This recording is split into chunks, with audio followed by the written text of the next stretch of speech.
Pues para nosotros es un auténtico honor tener con nosotros esta tarde, y llevamos así ya hasta 3 años, a los dos comisarios, a Alicia Amaro y a José María Larriba. Ellos son de la promoción del 2013. 2012. Estoy ya mayor, ¿no? Buen año. Una de las mejores promociones que han pasado por el curso, y para nosotros desde entonces siempre han estado colaborando desinteresadamente, todos los años acompañándonos, les tenemos escritos a favores y siempre han tenido una sonrisa con nosotros y siempre nos lo han concedido. Por lo tanto, a la Sociedad de Estudios Internacionales queremos hacer la entrega de la distinción de honor a la comisaria Alicia. Pues señor comisario, José María. Muchas gracias.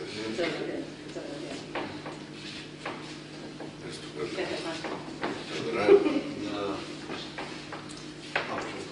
Un aplauso, ¿no?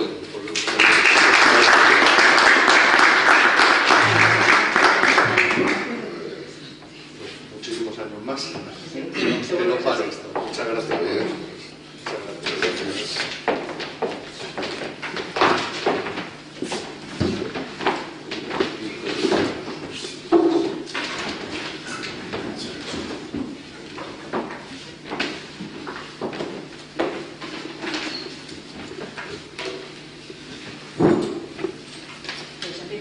Pues cuando tú desees.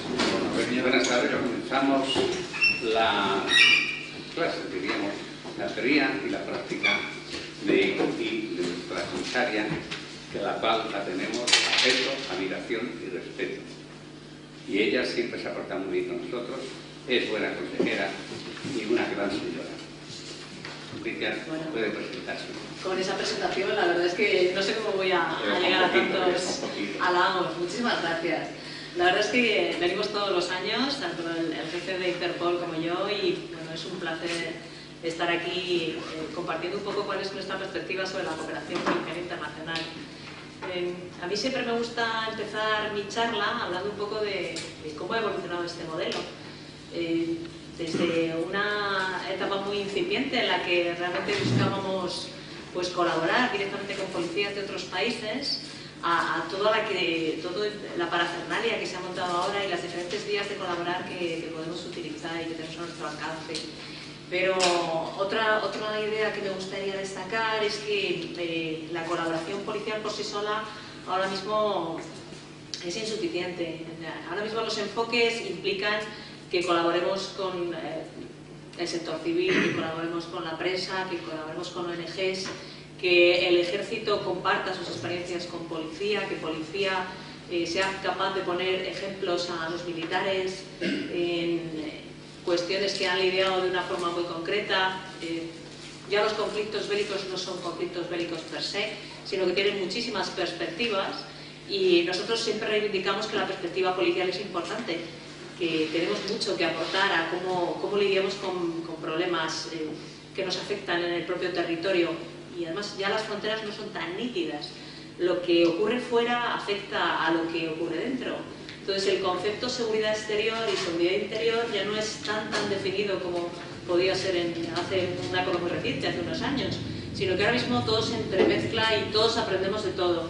Entonces este enfoque multidisciplinar que tanto pues la ministra de Defensa como nuestro ministro de Interior defienden a ultranza, creemos que tiene mucho fundamento, que está muy bien sustentado y que obviamente no podemos prescindir de esa otra perspectiva. Todos en nuestros respectivos gremios tendemos a pensar que bueno, lo que conocemos es lo más importante, pero ahora mismo realmente para afrontar los problemas de seguridad que tenemos tanto en nuestro país como fuera, porque esa es otra ya, nuestras fronteras no son tan definidas. Tenemos una inmensa población, una inmensa cantidad de personas que o trabajan fuera o viajan muchísimo fuera, con lo cual esas personas que son españoles y tienen derecho a la seguridad ya no podemos circunscribirla a nuestras fronteras, sino que tenemos que darles la opción de que fuera del territorio también puedan ser beneficiarios de la seguridad que el Estado les garantiza. Y para eso, ¿qué tenemos que hacer? Pues obviamente colaborar mucho con los países en los que tenemos una población mucho más, que se ha incrementado esa población, o que tenemos determinados intereses. Y esa es nuestra perspectiva ahora mismo. Otra de las cuestiones clave, que ahora entraré un poco más en detalle, pero sí que me gustaría que se quedaran con ella, es que la cooperación policial bilateral, que hasta ahora ha sido nuestro caballo de batalla y ha sido donde más cómodos nos hemos ido desenvolviendo, yo necesito algo de Argentina y se lo pido, colabora conmigo, desarticulamos un grupo de delincuentes, intentamos desposeerles de todas sus propiedades o de todos los beneficios del delito, intentar especializar mucho esa colaboración. Ahora mismo sí sigue siendo una vía muy utilizada, pero ya pedimos mucho más a la gente que tenemos fuera. Ya les pedimos que ese enfoque sea más multilateral, sea regional. Seguramente los problemas que afectan a Argentina afectarán a Chile y afectarán también a Uruguay. Entonces, ese enfoque no lo podemos limitar a algo bilateral, sino que tenemos que ser mucho más ambiciosos en esa forma de afrontar los problemas que tenemos. Entonces, bueno, por recapitular un poco, ese enfoque multidisciplinar en el que ya hay muchos actores involucrados, tenemos a las ONGs, tenemos a los ciudadanos que están fuera, que también queremos colaborar con ellos, aparte de darles esa seguridad que también pueden reclamarnos fuera de nuestro territorio. Ese enfoque multilateral, o sea, es pluridisciplinar, pero también es multilateral, nos hace ver las realidades de seguridad nacionales de una forma muy distinta. Entonces, nuestro trabajo de cooperación policial internacional ahora mismo se centra básicamente en eso, en fortalecer las vías que ya tenemos abiertas de colaboración, iniciar estas nuevas en el mundo multilateral que nos ofrece muchísimas posibilidades, como bueno, ahora mencionaré con un poquito más de detalle. Mi propuesta para hoy, a ver si consigo que avance. Alicia, hacia allá. Allá. Hay que dar la vuelta al banco. No, que es al revés, es por aquí. Bueno, esta es mi propuesta. Un poco hablaremos de la introducción, de lo que entendemos por cooperación internacional, cuál es el marco jurídico que nos ampara. Por supuesto, todo esto no tiene ningún sentido si no tenemos una estrategia, cómo abordar esos intereses que tenemos o cuál es la forma de organizar lo que realmente queremos en materia de cooperación internacional. Y luego hablaré un poco de las 4 unidades. Bueno, de la 5 de Interpol voy a hablar menos porque afortunadamente tenemos aquí a Marcelo de Interpol Madrid, que él detallará bastante, con muchísimos más datos de los que yo pueda ofrecer y con más conocimiento de causa, cómo se trabaja a través de la vía más clásica, que es Interpol. Entonces, bueno, esta es mi propuesta. En esta introducción sí que quería un poco hacer una remembranza de cómo empezamos a trabajar como policía. Esto fue en 1824. Obviamente en aquella época no se planteaba el tema de la cooperación internacional de la manera que ahora mismo el auge de las telecomunicaciones o el mundo global en el que nos movemos ahora nos implica que tengamos que movernos en un ámbito muy diferente. Simplemente aquí la Real Cédula de Creación de la Policía General del Reino. ¿Cuándo empezamos a hablar un poco de cooperación internacional? Bueno, pues en el siglo XIX sí que puntualmente se detectan algunos casos de cooperación policial fronteriza, pero aquí en 1929 es cuando se nos crea ese Servicio Central de Asuntos Criminales Internacionales. Bueno, ya llevamos unos años dando esta importancia a las estructuras internacionales y en este caso, bueno, pues la que tomó la delantera o tuvo la iniciativa de plantear estas cuestiones fue Interpol, a la que España se adhirió en esa fecha, en 1929. ¿Qué entendemos por relaciones internacionales? Pues yo muchas veces me veo muchas personas que les interesa nuestro trabajo y a veces lo tienen un poco idealizado. Piensan que esto de las relaciones internacionales es muy bonito, pero sí, claro, es muy bonito desarticular un grupo, hacer detenidos, hacer una operación de tráfico de drogas, pero es que las relaciones internacionales son muchas otras cosas. Hay que cuidar muchísimos aspectos. A ver, ¿por qué pongo ahí que es un área transversal? Bueno, porque no es un área policial al uso, no es un área como puede ser el área que investiga el terrorismo o el área que se encarga de investigar delitos en el Código Penal, el área de policía criminal, de policía judicial. Nosotros somos más como nuestra homóloga de policía científica. Somos un área que debe dar cobertura a todas las unidades y debemos facilitar su trabajo. Siempre decimos que somos coordinadores, que somos facilitadores, porque somos un mero canal para que todos ellos hagan mejor su trabajo, para que todos ellos consigan mejores resultados. Ese es nuestro objetivo realmente. que a la hora de desarticular un grupo se pueda tocar todos los aspectos internacionales que permiten esa desarticulación. O que a la hora de enfocar un curso se tengan en cuenta los aspectos internacionales que van a mejorar la colaboración con determinados países, y eso va a redundar en una mejora de la colaboración, una mejora de los procedimientos. Entonces ya no es solo eso, no es solo desarticular, sino que es facilitar sobre todo, y es coordinar. ¿Por qué digo esto? Pues bueno, pongo ahí siempre el ejemplo de Marruecos, que supongo que es muy familiar para todos. Las relaciones que tiene España en materia interior con Marruecos son excelentes, son muy buenas. Pero lógicamente en esas relaciones hemos tenido que tener en cuenta aspectos como la idiosincrasia de los marroquíes, su propia tradición, sus reticencias hacia la Unión Europea, como todos conocen, por cuestiones pesqueras.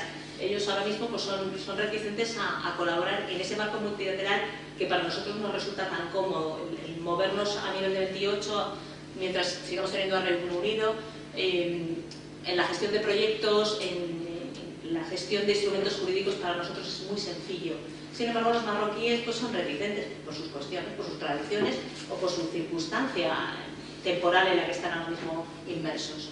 Entonces, estas cuestiones que implican que nosotros seamos especialmente cuidadosos con Marruecos, pues básicamente porque es la frontera sur, por problemas de inmigración ilegal o incluso de control de elementos terroristas, a nosotros nos interesa fomentar esa colaboración con Marruecos y no tocamos solo aspectos policiales, tocamos otros aspectos como puede ser la formación de su caballería. Hace unos años ellos se interesaron por tener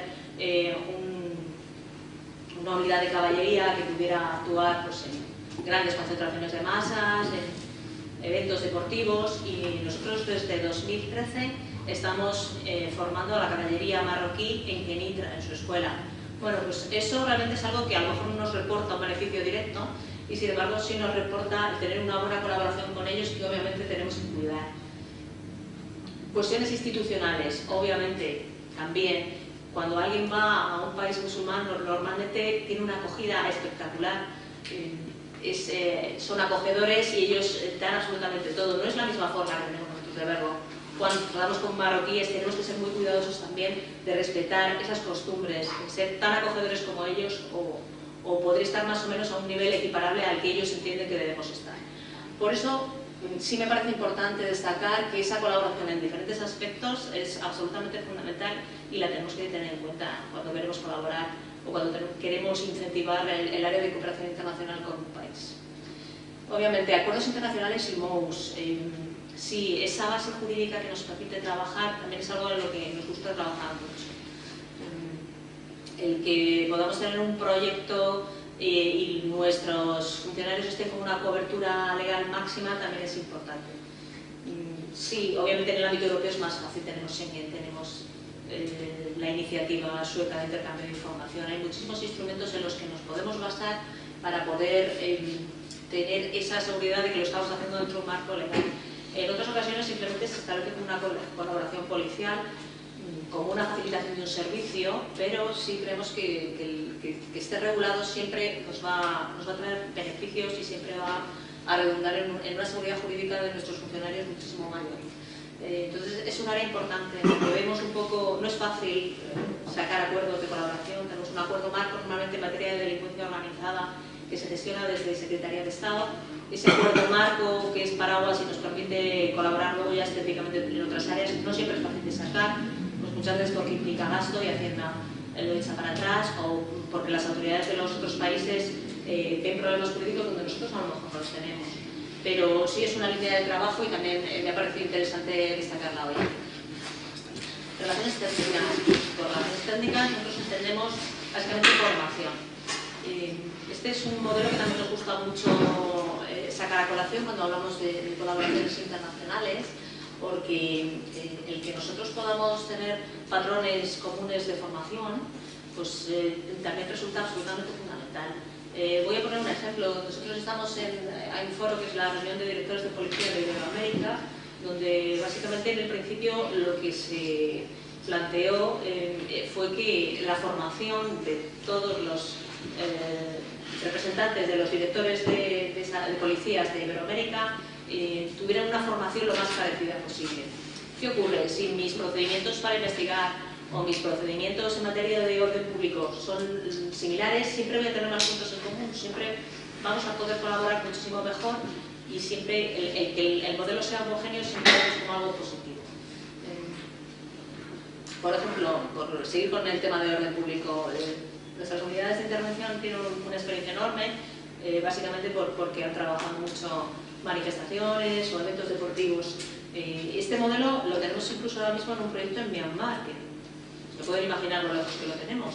Bueno, pues sí que nos ha parecido interesante que desde Oriente se interesen por nuestro modelo y nosotros poder exportarlo y luego después encontrar puntos en común con esas policías, aunque sean de sitios muy remotos. Pero bueno, esas relaciones técnicas sí son muy importantes.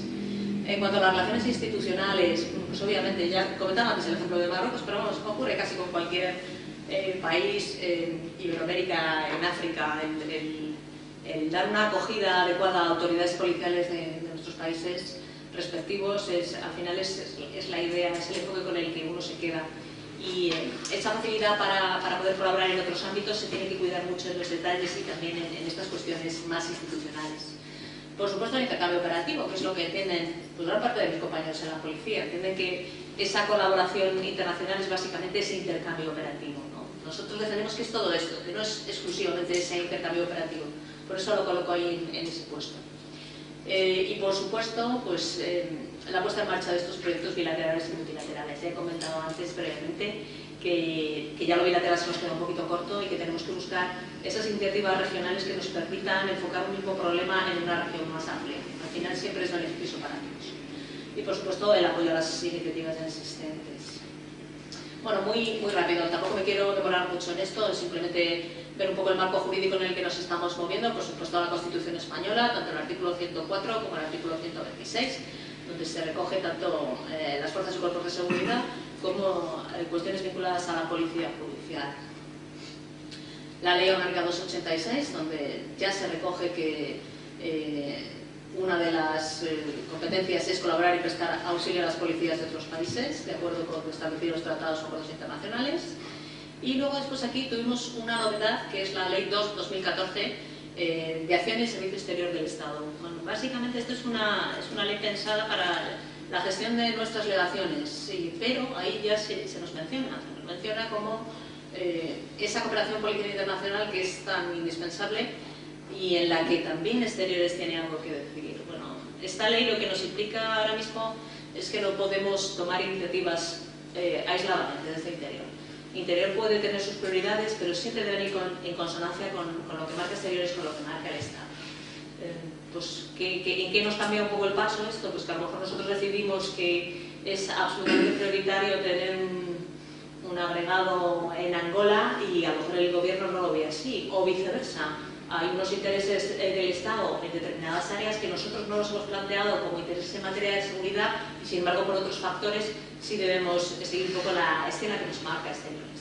Pues bueno, desde 2014 tenemos esta ley que es la que un poco nos hace dialogar con Exteriores y establecer nuestras prioridades. Bueno, pues ¿cuándo empezamos a hablar de cooperación internacional? Bueno, pues en principio esto fue en 2005 donde ya creamos una unidad de la que pendían las principales oficinas centrales nacionales, que fue... esta es cuando se crea la unidad de cooperación policial internacional, en 2005. Posteriormente, creo que fue en 2008, donde se agruparon las oficinas centrales nacionales, Europol, Interpol y Sirene, por una recomendación de un plan de acción de la Unión Europea de 1997. Nosotros finalmente decidimos que era bueno que todos los canales de cooperación internacional, donde se manejara información operativa, estuvieran juntos en la misma unidad. Cuando decidimos fundir ambas, tanto la unidad de cooperación policial internacional, que se encargaba del despliegue exterior del personal que nosotros tenemos fuera en las embajadas, con la base operativa. Bueno, pues esto fue en 2012, aunque realmente empezamos a funcionar como división en 2013. Ahí es ya donde integramos esos dos grandes grupos, lo que era la unidad que congregaba a Europol, Interpol y Sirene, con la unidad de cooperación policial internacional, que era la que se encargaba del personal desplegado fuera. Y finalmente el Real Decreto 770 de 2017, en el que la estructura o la estructura de mando de la policía se ha visto modificada con 4 jefaturas centrales y a la División de Cooperación Internacional se ha incardinado dentro de la Jefatura Central de Información, Investigación y Ciberdelincuencia. Básicamente por el trabajo de las OCNs, el trabajo que analiza a través de Interpol, como veremos luego, que analiza a través de Europol, es información operativa de coordinación y entonces el sitio adecuado para ubicarlo fue aquí con el resto de nuestros servicios centrales. Estamos a la espera del desarrollo de la orden ministerial, en el que se definan un poco más cuál va a ser nuestra organización, pero bueno, creemos, yo espero que este año, a no mucho tardar, podamos verlo ya publicado. A ver, esto es un poco cómo estamos organizados. Como cualquier servicio central, tenemos competencias dentro de todo el territorio y también influimos dentro de la estructura territorial. Luego veremos un poco cómo lo hacemos hasta ahora. Y estas son nuestras unidades: la Secretaría General, que es la que yo dirijo ahora, el área de coordinación internacional, la Oficina Central Nacional de Interpol, la Unidad Nacional de Europol y la oficina SIGE. En esto no me voy a demorar porque luego daré un poquito más de explicación. Este, digamos, que es el nivel político. Nuestros homólogos son estas 2 subdirecciones que dependen de Secretaría de Estado. A su vez del Secretario de Estado dependen de las 2 direcciones generales, tanto Policía como Guardia Civil, y en el tema de cooperación internacional existen estas dos subdirecciones. La Subdirección General de Cooperación Policial Internacional, que también está encargada de coordinar el trabajo de consejeros y agregados de Interior, embajadas, y la Subdirección General de Relaciones Internacionales, Inmigración y Extranjería, que ya desde hace unos años está siendo una prioridad para nuestros gobiernos y bueno, pues básicamente coordinar un poco la política del Estado en estas materias en relación con otros ministerios. Ahora pondré algún ejemplo de proyectos que estamos gestionando con ellos y que nos están dando muy buen resultado. Y este es ahora mismo como tenemos nuestra división de cooperación internacional, es lo mismo que venía antes el texto, pero así es mucho más gráfico. Sí, estamos pendientes de desarrollar una nueva unidad que en principio se va a encargar tanto de la seguridad exterior como de la inteligencia, porque creemos que todo dato, toda información que se nos genera fuera a través de nuestros canales debe recibir un tratamiento adecuado para explotarlo de la mejor manera posible y que con esta información pueda servir en la toma de decisiones para los mandos. Entonces, todo esto que se nos genera fuera, estamos planteando desarrollar una unidad de inteligencia que se encargue de estas cuestiones. Bueno, muy brevemente nuestro plan estratégico, que como pueden ver ahí comprende los años 2017 a 2021. Por un lado sí que queremos consolidarnos dentro de la estructura policial y reafirmar este carácter de oficinas centrales nacionales, que bueno, como veremos luego, la Oficina Central Nacional es de España y ahí representa absolutamente a todas las personas que puedan estar involucradas. La OCN Interpol está en la estructura de policía, pero obviamente si dispone de información tanto de una policía autonómica como de otro cuerpo, debe transmitirlo para que lo gestionen adecuadamente. O sea, su responsabilidad es como OCN España, no como OCN Policía Nacional. Y ese carácter de oficinas centrales nacionales para nosotros es muy importante, tanto en Interpol como en Europol, como en SIRENE. Siempre tenemos que tener esa capacidad de poder distribuir o de poder dar lo adecuado a los actores implicados es absolutamente fundamental y bueno, hasta ahora la verdad es que no hemos tenido mayor problema en defender que eso lo hacemos correctamente desde la estructura de Policía Nacional. Por supuesto, como ya he comentado antes un poco, tanto lo bilateral como lo multilateral nos interesa mucho. Somos conscientes de que esa colaboración bilateral da muy buenos resultados y que debemos mantenerla e incluso intentar involucrar mucho más a la gente que tenemos fuera para que cada vez puedan hacerse con información sobre proyectos multilaterales o puedan involucrarnos en cuestiones o en iniciativas que nos den una perspectiva un poquito más amplia dentro de las regiones. Por supuesto, promover y mejorar el intercambio de información que se realiza básicamente a través de las OCNs. He traído algunos datos sobre intercambio, sobre todo SIRENE, luego nos veremos más despacio. Y promover el desarrollo tecnológico, lógicamente. el tener una estructura adecuada o las herramientas adecuadas para que tecnológicamente podamos ser rápidos, ágiles y funcionar de una manera adecuada también es una de nuestras prioridades. Bueno, esta es prioridad de la policía en general y por supuesto de los que trabajamos en el área de cooperación internacional. Hablaba antes un poco de la estructura territorial. A nosotros nos gustaría poder tener la capacidad de trabajar dentro del territorio dependiendo un poco de las necesidades. Por poner un ejemplo, el volumen de trabajo de cooperación internacional que pueda tener una plantilla como Málaga no tiene nada que ver con el que pueda tener una plantilla como Palencia o Burgos. En esas circunstancias nosotros tendríamos que poder disponer de cierta estructura que diera cobertura pues, a las cuestiones que más puedan demandarnos en determinadas plantillas. ¿Qué ocurre? Pues bueno, que normalmente ahora mismo estamos desarrollando nuestra estructura central y la estructura periférica la estamos también intentando plantear. Con lo que contamos ahora es con esta figura del punto de contacto. Es una persona, normalmente de escala ejecutiva, son inspectores, jefes, que la tenemos como referente en todas las jefaturas, comisarías provinciales importantes y también en los servicios centrales. Esta persona de lo que se encarga es de facilitar un poco aquellas cuestiones que se puedan demandar de su propio servicio y así como informarnos a nosotros para que tengamos una idea clara de cuál es el trabajo que se está realizando en la periferia. A los puntos de contacto los citamos con cierta periodicidad, les contamos un poco qué es lo que estamos haciendo, pues lo mismo que ahora intentamos formarlos y obviamente el paso siguiente es que estas personas cuenten con la formación que les pueda acreditar como especialistas en cooperación internacional. Esa es una cuestión que también es absolutamente prioritaria para nosotros. Las personas que tengamos fuera deben saber un poco cuáles son los cauces, cómo nos estamos moviendo, hacia dónde vamos y cuáles son nuestras prioridades ahora. Entonces, cuando nos reunimos, la idea es que todos podamos contar con una formación básica que nos permita justificar que somos especialistas en esa materia.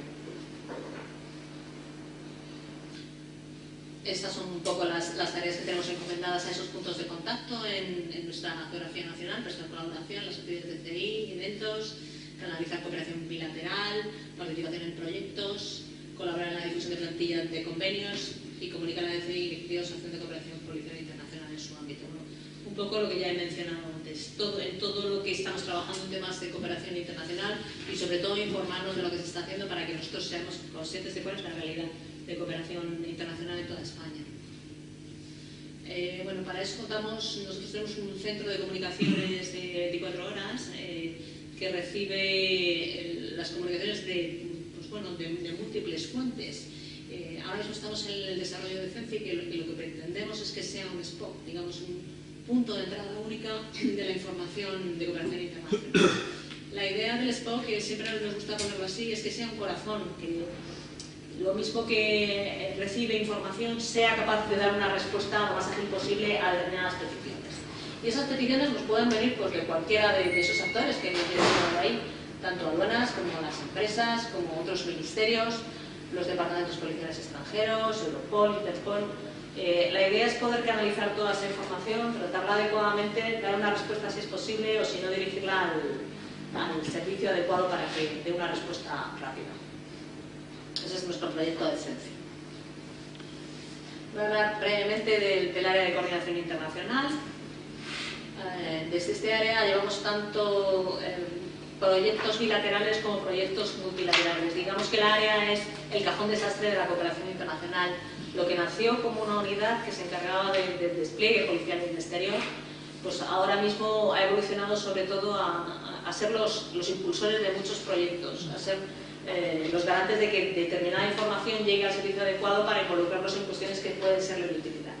Entonces aquí son, por un lado, el carácter informativo es importante porque tienen que hacer llegar esa información a los destinatarios adecuados y por otro tienen que impulsar que cada vez se involucren más en proyectos que puedan ser de utilidad.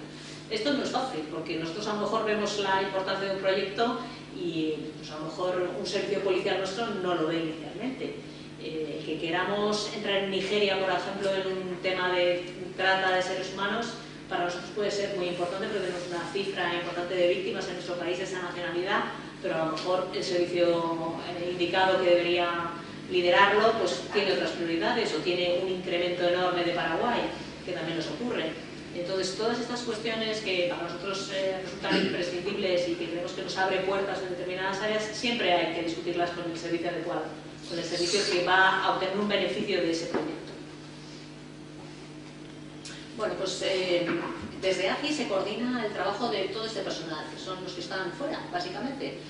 Consejeros de Interior ahora mismo procedentes de Policía Nacional son 20, agregados de Interior son 40, personal de apoyo, creo que ahora mismo estamos en 32 personas. El personal de apoyo básicamente se encarga de la gestión documental, del papeleo en determinadas áreas. Pues no sé, tenemos por ejemplo Colombia, que tiene un trabajo enorme porque tradicionalmente hemos colaborado mucho con ellos, o Marruecos, que también tiene un volumen considerable. Normalmente los países cercanos, pues la colaboración, como tradicionalmente ha sido intensa, pues siguen esos mismos límites.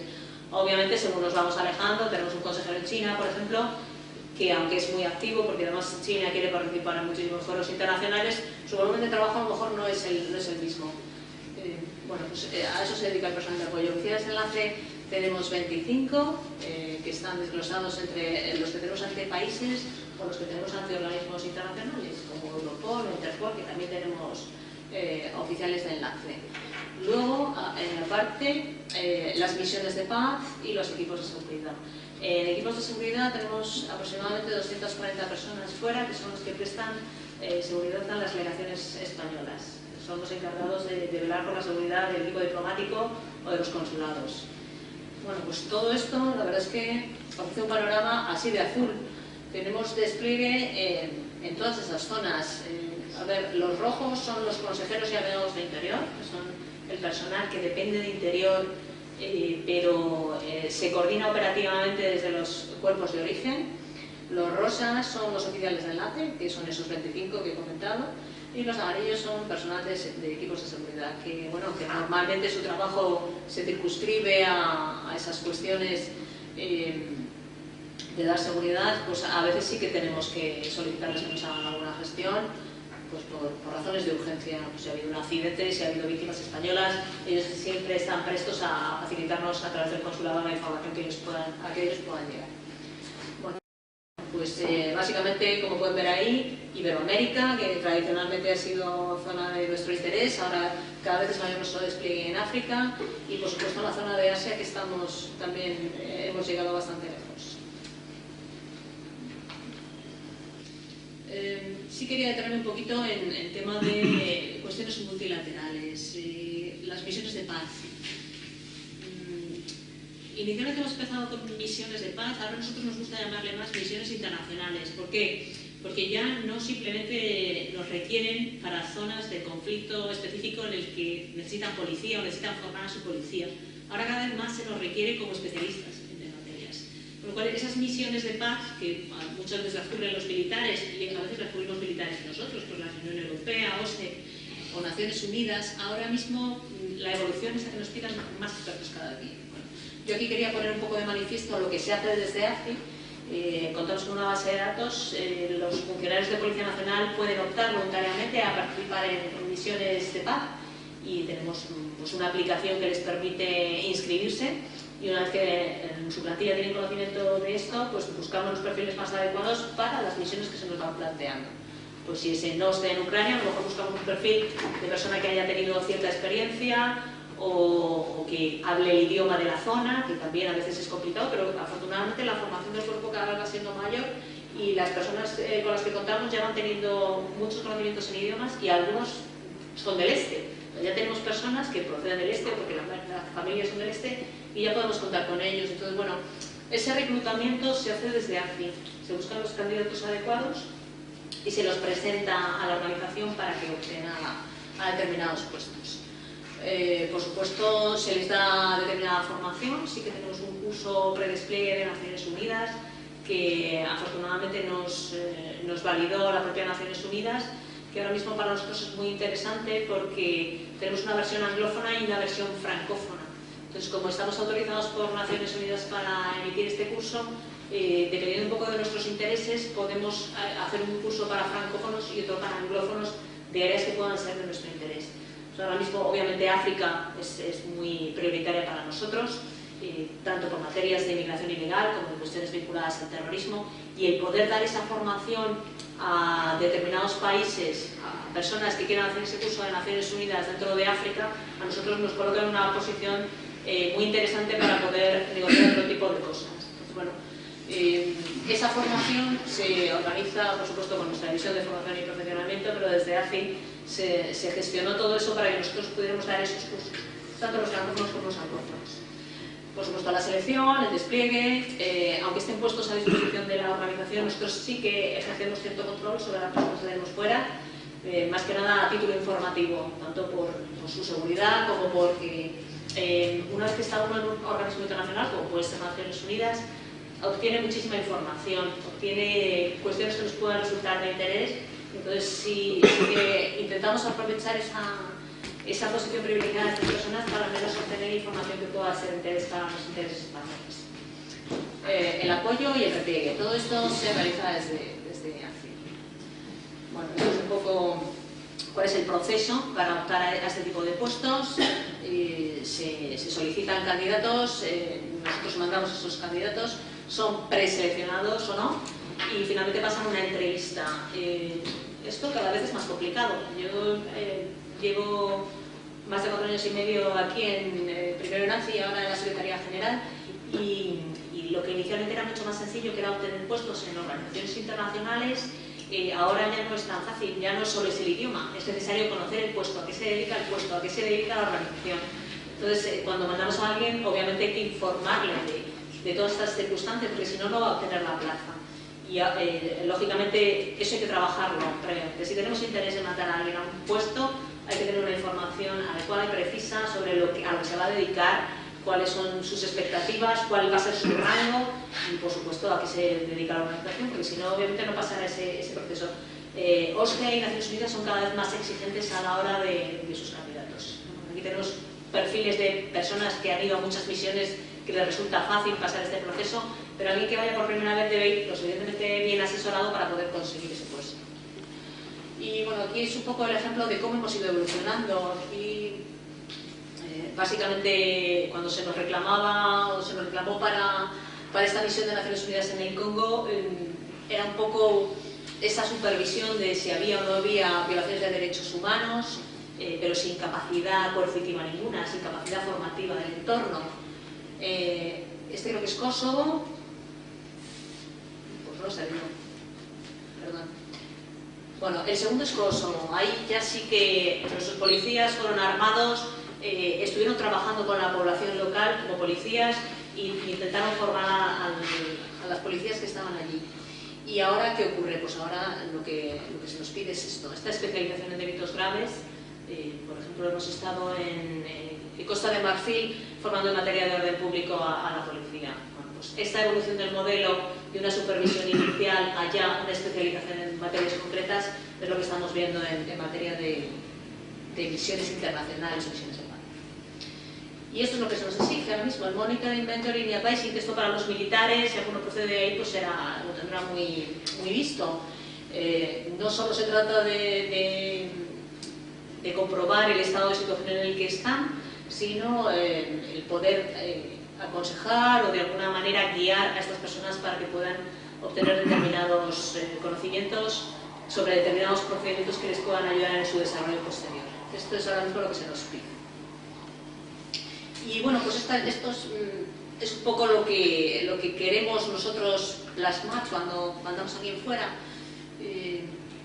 El papel un poco del funcionario que sale a una misión internacional es el poder ver todo este engranaje con todas estas cuestiones relacionadas con la formación, con las ONGs, con esa planificación que necesitan para cambiar y ser parte de este engranaje. Bueno, no voy a hablar de Interpol, se lo voy a dejar aquí a mi compañero, un poco simplemente hablar que es la oficina más antigua. Voy a hablar un poquito de Europol, que es la Agencia Europea de Policía. Bueno, pues también Europol ha evolucionado bastante. Obviamente los Estados miembros, cuando decidieron montar una oficina europea de policía, no le dieron esos poderes operativos, porque obviamente los Estados miembros cada uno reclamaba su soberanía en poder desarrollar sobre el terreno cuestiones de su interés. ¿Qué ha ocurrido? Bueno, pues derivó por el área de inteligencia, productos analíticos, el poder ser una base de datos donde yo pueda compartir información que me resulte útil. ¿Qué es lo que estamos viendo ahora mismo? Pues que cada vez Europol reclama más esa función operativa, esa visibilidad dentro de los operativos de los Estados miembros, aunque sigue teniendo obviamente su soberanía, ¿no? Nosotros decidimos cuáles son nuestras prioridades, pero sí que los productos que está ofreciendo Europol implican una mayor colaboración o están mucho más insertos en las estructuras operativas de lo que lo estaban antes, pero también con la estructura de EAS, de la estructura exterior de Europa. Todas estas colaboraciones fuera del territorio, misiones, estructuras en Mali, por ejemplo, misiones de la Unión Europea, ya se reclama desde Europol que todo lo que se pueda gestionar, todo lo que se pueda obtener de esas misiones resulta de interés y resulta de interés para ser tratado adecuadamente en las bases de Europol. Aquí simplemente vamos a mencionar los dos productos estrella, que son tanto el informe, el SOCTA, el informe de amenaza de la delincuencia grave, y el informe sobre situación y tendencias de terrorismo de la Unión Europea.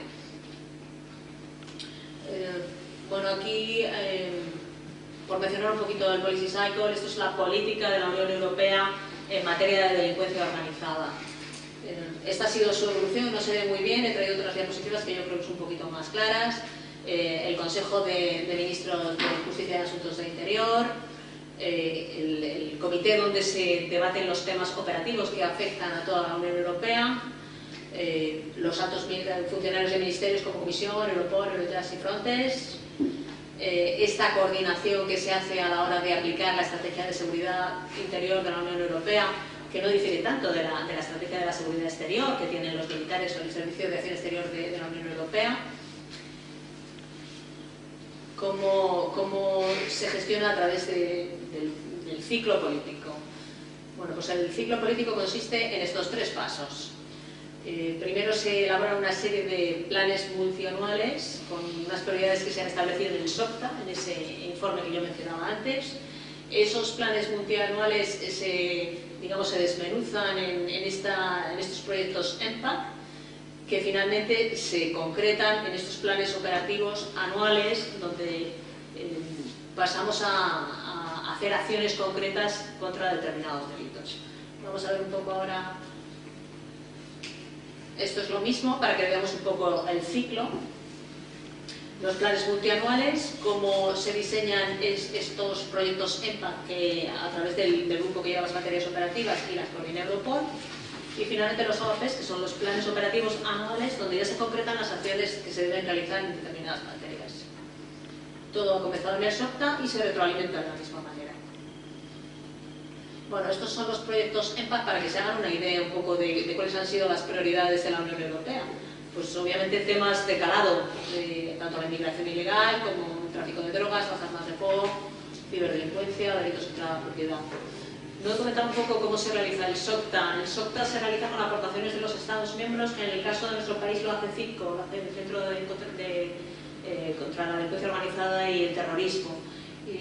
Pero Europol también cuenta con sus propias fuentes y sus propios analistas. Entonces, bueno, se elabora este informe que es el que sirve de base para que los ministros tomen una decisión, pero en cualquier caso, si políticamente se decide que hay una prioridad adicional que no se ha reflejado en el SOCTA, obviamente también se entiende como una prioridad política y también se desarrolla un EMPAC y una OP. Por ejemplo, el tema de armas de fuego. Armas de fuego, con la información obrante en los archivos o con las aportaciones de Estados miembros, el SOCTA no lo considera una prioridad política. Obviamente aquí España sí que ha apujado mucho porque eso sí lo sea, porque armas de fuego se considera una prioridad política que lleve el mismo tratamiento que el resto de las prioridades. Esto es como estaba organizado un poco la Unidad Nacional de Europol, un poco insistir en la idea de Oficina Central Nacional, al igual que Interpol. En Europol hay personal de la Dirección Adjunta de Vigilancia Aduanera y hay personal de Guardia Civil que colabora que se encarga de los temas vinculados con sus respectivas organizaciones y trabaja desde la Unidad Nacional como cualquier otro servicio de la Policía Nacional. Así es como están organizados, por un lado el tratamiento de información, por otro esa coordinación operativa y la gestión documental. Bueno, dentro de los planes operativos sí que me ha parecido interesante ver un poco estas acciones que se hacen puntualmente, pues 2 o 3 días dedicados a controlar en Algeciras migración ilegal, o 3 o 4 días que se dedican los Estados miembros que estén participando de ese EMPAC a controlar temas de tráfico de drogas o controlar contenedores. Todas estas cuestiones se llevan a cabo en esos Joint Action Days y en 2017 se hicieron un total de 14. Estas son las acciones operativas con las prioridades EMPAC, un poco para ver el volumen de trabajo que ello genera. Tenemos al margen el tema de ciberdelincuencia porque tiene tres patas. Digamos que dentro de ciberdelincuencia, por un lado, están los ciberataques, los fraudes en medios de pago y el tema de pornografía infantil, que es ese 11%. El resto son drogas sintéticas, tráfico de seres humanos, tráfico de cocaína y heroína. En el ciclo político anterior sí que teníamos una prioridad que era el tráfico de drogas, que básicamente determinó que no es lo mismo trabajar hachís que trabajar las investigaciones de drogas sintéticas. En este caso ha ocurrido lo mismo. Se vuelve a destacar que el tráfico de drogas es una prioridad para la Unión Europea y se establecen diferentes metodologías de trabajo para los diferentes tipos de droga. Un poco sobre SIRENE. SIRENE es la oficina que controla la aplicación del acuerdo Schengen, el CAS. Bueno, un poco aquí de historia. Esto es desde 1990. Esa supresión de los controles fronterizos ha llevado a que tengamos nuestros mecanismos de coordinación con otros Estados miembros, como son las persecuciones en caliente o todas estas cuestiones que se plantean en el convenio de aplicación del acuerdo Schengen, que se gestionan a través de SIRENE, que también es una oficina internacional. Este es el espacio Schengen.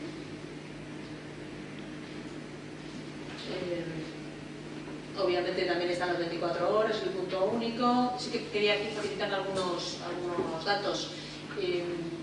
Desde 2015 hemos notado ese incremento en el número de mensajes tramitados a través de la oficina SIRENE. ¿Qué quiere decir esto? Bueno, primero se los han incorporado recientemente algunos Estados miembros al uso del convenio de aplicación del acuerdo Schengen, y esto, como vemos, va en progresión ascendente. ¿Qué ocurre con las vigilancias y persecuciones transfronterizas? Bueno, pues aquí lo que está claro es que somos un país muy demandado. Sí, tenemos una población extranjera muy numerosa en nuestro país y esto al final ocasiona que básicamente nosotros pidamos algunas, pero sobre todo se nos demande a nosotros como España. Sí que en 2016 tuvimos ahí, decreció mínimamente, pero ya vemos que en 2017 ha aumentado a 91. Entonces, bueno, eso tradicionalmente ha sido así. Tanto comisiones rogatorias como peticiones del extranjero a España, básicamente somos más receptores que emisores de este tipo de orden. Los detenidos por orden europea de detención y entrega, bueno, aquí sí que las cifras son similares. Han aumentado un poquito las españolas este año, lo cual significa que sí que utilizamos la figura y que nos resulta útil cada vez más.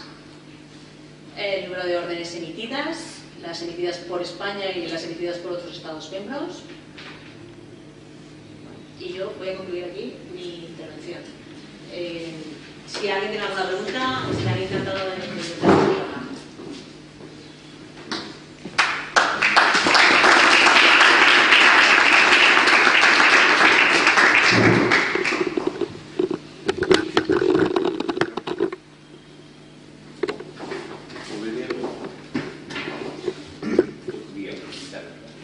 Pero yo les invito y animo, aquí hay muchos que están dentro de algunos núcleos de los que hablar. Y yo rogaría a algunos y así también algunas que no se queden con las ganas de preguntar, que pregunten, por favor, preguntar. La jefa nacional va a agradecer la pregunta. Yo creo que la jefa lo ha explicado perfectamente. A pesar de que hay varias unidades, más o menos han dado cifras pues, actuales, y no sé si mi compañera tiene alguna pregunta, pero yo creo que está bastante claro para todos, incluso la gente que no ha tenido contacto directo con la misión. A mí me gustaría, muchas gracias Alicia, gracias por tu presentación. Todos los años siempre nos traes nuevas perspectivas. La verdad es que el nuevo diseño que habéis hecho me parece bastante más completo. Yo recuerdo en una de tus primeras conferencias que ya hablabas de que el futuro diseño pasaría por aquí, por lo cual os felicito porque bueno, habéis conseguido ese desarrollo. Me parece importante. Estamos asistiendo últimamente como por parte vuestra, por parte también de la Guardia Civil, a bastantes alijos que estáis capturando. Yo creo que no recuerdo yo tantos años alijos tan importantes que estáis en este momento capturando. ¿Por algún motivo especial? ¿Porque habéis focalizado ese tema? ¿Porque la información está funcionando desde Colombia, en fin, de todos estos países? No quiero estigmatizar a Colombia, por Dios, por nada del mundo, pero sí veo que casi todas las semanas están saliendo de toneladas, etcétera, y bueno, pues me llama muchísimo la atención. Sí, la verdad es que hemos tenido épocas en que los alijos no eran tan grandes, el conseguir un contenedor con unas cantidades tan enormes, pues no era tan común, pero es que ahí depende de muchas cosas. Ya hace unos años sí que detectamos la vía africana, que se estaba derivando un poco por estos países y cuyo nivel de corrupción era tan alto que es complicado controlarlos. Sí que detectamos ese desvío de la ruta por ahí. También depende un poco de la situación del país, la situación de Venezuela y ahora su inestabilidad, la situación de la guerrilla y las FARC en Colombia, o sea, son muchos elementos los que debemos tener en cuenta. Y sí, efectivamente, la droga sigue siendo un negocio, la droga sigue generando muchísimos beneficios, la droga sigue siendo un problema para Europa y para Estados Unidos, o sea, es un problema que no vamos a solventar de un día para otro, pero sí está muy mediatizado por esas circunstancias, porque les funcione bien la vía africana, no les funcione, por la situación en Colombia, la situación en Venezuela, hay ahora mismo una serie de factores ahí en esa zona que pueden estar influyendo. Y luego, por supuesto, la colaboración que tengamos, obviamente, cuanto mejor sea la colaboración, pues lógicamente vamos a obtener mejores resultados. Pero bueno, sí, en todo caso, tenemos que congratularnos de que se incauta la droga y no llega al mercado. ¿Alguna otra pregunta? Sí. Sí, era hacer un comentario y una pregunta. Comentario en la parte que me afecta, como director de los cursos de operaciones de paz que damos aquí en la Escuela de Guerra. Siempre hemos tenido, hasta la fecha, algún representante del Cuerpo Nacional de Policía. Entonces, mi pregunta va al empleo de este personal en misiones. No sé, supongo que no tendrán los datos de los que han realizado los cursos, se han desplegado, pero de alguna manera este personal se tiene en consideración, se le da importancia a que haya realizado los cursos que desarrollamos aquí. De hecho, yo he venido alguna vez también a dar alguna charla aquí, pero sí, por supuesto, aparte de esa serie de datos que yo he comentado que pueden optar, normalmente buscamos perfiles de personas que podamos montar fuera, y son esas personas las que hacen el curso los que creemos que van a tener cierto compromiso y van a poder ser desplegados en este tipo de dispositivos. Y la verdad es que la respuesta es muy buena, cada vez tenemos más gente interesada por ese mundillo, que también es muy particular. Sí, no, de hecho la impresión, porque con todos los alumnos que han venido, pues siempre comentan lo mismo, dice, tengo que pelearme para poder venir, porque se ve que dentro del cuerpo cada vez hay más personal que quiere participar. Sí, es cierto. Ahora mismo para nosotros es clave los idiomas, tenemos muchos funcionarios que hablan inglés, ya casi todos hablan inglés, y ahora el problema es con francés, encontrar gente para esas misiones en África que precisan del idioma francés. Entonces, normalmente sí que tenemos en cuenta sus conocimientos en idiomas y su disponibilidad para poder desplegarlos en alguna misión. Y sí, efectivamente intentamos elegirlo lo mejor posible para no gastar ahí a alguien que lo quiera tener simplemente en su currículum. Sí, es importante buscar perfiles adecuados. Listo. Y ahora, esto era un poco la pregunta. Siempre que se habla de Cuerpo Nacional de Policía, nos viene a la mente que tenemos otra pata, que es la Guardia Civil dentro del Ministerio de Interior. Entonces, la Guardia Civil también tiene su actividad internacional. ¿Cómo está coordinado? ¿Se coordina a nivel ministerial? ¿Hay una buena coordinación? ¿Hay peleas entre el Cuerpo Nacional de Policía y Guardia Civil para cubrir determinados espacios en estas misiones en el exterior? Lo comento porque mi última misión en el exterior fue en Afganistán. Estuve en el 2015 y los representantes de policías que estaban, de cuerpos policiales, eran Guardia Civil por parte nuestra, Carabinieri por parte italiana. Yo estaba de jefe de Estado Mayor del mando regional y nuestra relación no solo era con el ejército afgano, sino con todos los cuerpos de policía que tenían, de la policía de frontera hasta las policías que tenían locales en las localidades. Y nuestra misión era precisamente esa mentorización, asistencia a ese personal de la policía afgana, que se realizaba a través de equipos de Carabinieri, porque la Guardia Civil no estaba participando en ese momento en los equipos. Mi pregunta va un poco al hilo de, en el caso de optar a cubrir esos puestos en este tipo de misiones, que son misiones de OTAN, pero que hay un asesoramiento a cuerpos policiales de otros países, la Policía Nacional pretende, tiene intención, le gustaría participar igual que participa o puede participar la Guardia Civil, Carabinieri o la Gendarmería francesa. ¿Cómo? Sí, yo de hecho ahora mismo estoy haciendo un curso de la Unión Europea de Seguridad y Defensa y sí pregunto a veces por qué no se invita personal civil para esas cuestiones. Bueno, pues el problema yo creo aquí es la naturaleza militar o civil del cuerpo o de las misiones. Por ejemplo, en Irak sí que se nos hizo una petición desde el Secretario de Estado para mandar a determinados funcionarios y al final se decidió que el perfil tenía que ser militar. Entonces, en determinados casos, la policía no puede participar simplemente porque se decide que es de un nivel determinado y es para militares. En el caso de los civiles, pues efectivamente, Guardia Civil también opta a las civiles. O sea, en el caso de Guardia Civil optan a los dos, a las de militares y a las de civiles. Bueno, pues lógicamente esto está en las prioridades de los cuerpos. Cada uno decide en su estrategia cuál es la zona prioritaria o en qué despliegues debe estar. Pero sí es cierto, bueno, claro, obviamente las de la OTAN nosotros no vamos a estar, pero sí en las de Naciones Unidas y en las de la Unión Europea cada vez coincidimos más de ambos cuerpos, tanto de policía como de Guardia Civil, y coincidimos con cuerpos militares, con gendarmes o con carabinieri. Eso sí, cada vez nos encontramos más con esa dicotomía. Lógicamente, cada cuerpo tiene sus prioridades, tiene su estrategia. Sí hay mecanismos de coordinación, o sea, en Secretaría de Estado sí que se nos convoca muchas veces para dirimir determinadas cuestiones, pero yo creo que dentro de la licitud, si es lícito a lo que cada uno opta, pues se le debe dejar cierta libertad para que pueda hacerlo, si es que son los mayores especialistas. Nosotros al final nuestro modelo es el del especialista. Si yo tengo un especialista que puede hacer muy bien su trabajo, pues creo que debe ser el que debe ir a determinada misión, ya sea de paz o sea internacional. Esa es nuestra forma de verlo. Gracias. Muy bien, ¿vamos? Sí. Nos enteramos, si nos enteramos. Muchas gracias. Yo estuve en la primera misión, era del ejército, ¿sabes? Y entonces pues, tuve que ir cuando se intentaron allá en Marruecos. Y al principio nos parecía al ejército que el mando unificado no se entendía. Pero aparentemente no se entendía. Pero cuando se reunían en serio, que yo creo que era todos los días, se entendían porque al día siguiente las órdenes eran claras para todos. Y no había ninguna discusión entre los mandos coordinados, lo cual era un ejemplo para los que íbamos allí, pues porque no porque nos tocaron, sino por el cargo que teníamos. Y no hubo ningún problema grande, ningún problema serio, que hubiera discusiones entre ejército y entre policía y guardia civil, ninguna. Yo creo que sí, que el mando unificado funciona.